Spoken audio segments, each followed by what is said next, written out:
It's Father's Day, and what better way to celebrate than by learning more about it? I found out some interesting stories surrounding the day that I am not sure you know, but lucky for you, I am willing to share.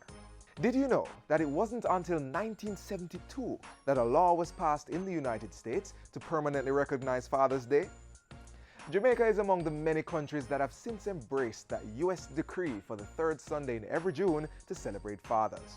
Of course, if you've been around long enough, you know we've been celebrating Father's Day long before 1972. Its origin is debatable, but most accounts point to the early 1900s and give credit to various individuals. What we are sure of, it came about years after Mother's Day. According to the Greeting Card Association, Father's Day is now the fourth biggest day for sending greeting cards after Christmas, Valentine's, and Mother's Day. Upwards of 87 million cards are sent each year.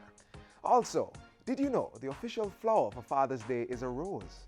Several articles have alluded to this. A red rose is worn if your father is living, and a white rose if he has passed away. Quite interesting, isn't it?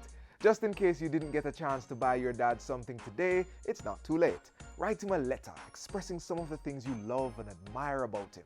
It doesn't have to be mushy, but just make it genuine and true. Just tell him that you're happy to be his child. Happy Father's Day to all fathers.